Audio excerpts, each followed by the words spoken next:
Diabetes রোগীদের জন্য চিনি ছাড়া ফুলকো তালের বড়া খাওয়াতে এবং খেতে চলে এসেছি আজকে আমার চ্যানেলে। আসসালামু আলাইকুম, কেমন আছেন? আশা করি সকলে ভালো আছেন, আমিও ভালো আছি। তো আমি আজকে কিভাবে চিনি ছাড়া ফুলকো তালের বড়া বানাবো। তো দুইভাবেই বানাবো, চিনি দিয়ে বানাবো এবং চিনি ছাড়া বানাবো। তো তার জন্য প্রথমেই তালটাকে ভালো করে ছিলে নিতে হবে, তাল থেকে মাড়টাও বের করে নিতে হবে। তো তালের মাড় কীভাবে বের করতে হবে সেই ভিডিওটা আপনাদেরকে এর আগেও দেখিয়েছি, আবারও দেখিয়ে দিচ্ছি। এইভাবে ঘষে ঝুড়িতে ঘন তালের মাড় খুব সুন্দর বেরিয়ে আসে। তো এবার তালের বড়া বানানোর ময়দাটা ভালো করে মেখে নিচ্ছি, দেখতে থাকুন। তো প্রথমে 2 কাপ মতো গমের ময়দা নিয়ে নিয়েছি এবং 1.5 কাপ মতো চালের ময়দা নিয়েছি। চালের ময়দাটা দিলে বড়াগুলো একটু মুচমুচে এবং সুন্দর হয় খেতে। আর পরিমাণ মতো বেকিং সোডা এবং লবণ দিয়ে দিয়েছি, পরিমাণ মতো খাওয়া সোডাও দিয়ে দিলাম এইভাবে।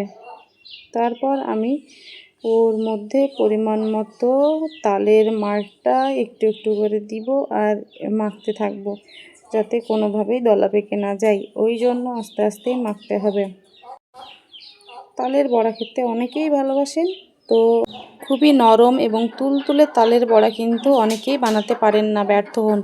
তো আমার ভিডিওটি খুব সুন্দরভাবে ফলো করবেন, দেখবেন খুবই আপনার ভীষণ কাজে লাগবে, ভীষণ উপকার পাবেন। তো আমি এইভাবে একটু একটু করে রুটির ময়দাটা যেভাবে মাখে ঠিক সেইভাবে হালকা হালকা তালের মাড় নিচ্ছি আর মেখে নিচ্ছি। তালের এই বড়া বানানো ময়দাটা কিন্তু ভীষণ কঠিন একটা ধাপ, তবে এইটা যদি সুন্দরভাবে মাখা হয় তবে বড়াগুলো কিন্তু সত্যিই খুব সুন্দর নরম তুলতুলে হয়।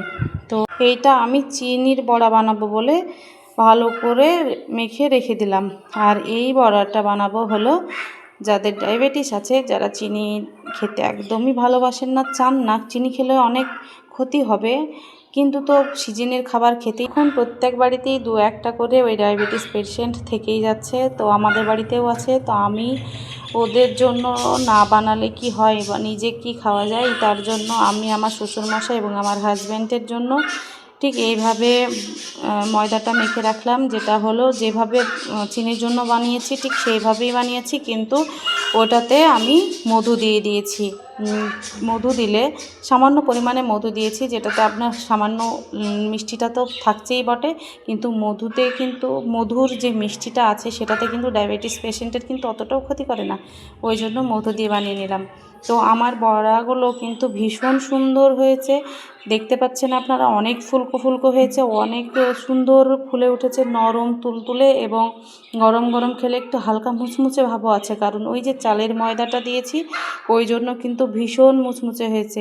তো আপনাদেরকে আমি একটা বড়া ভেঙে দেখাচ্ছি, দেখতেই পাচ্ছেন কত জাল জাল হয়েছে, কত সুন্দর হয়েছে, স্পঞ্জি এবং ফাঁপা ভেতরটা। তো মাশাআল্লাহ অনেক সুন্দর হয়েছে খেতে, সবাই অনেক নাম করেছিল, আমিও অনেক প্রশংসা পেয়েছি। তো আশা করি আপনারা এইভাবে বানিয়ে খান, অনেক ভালোবাসা পাবেন এবং অনেক নাম পাবেন। আসসালামু আলাইকুম।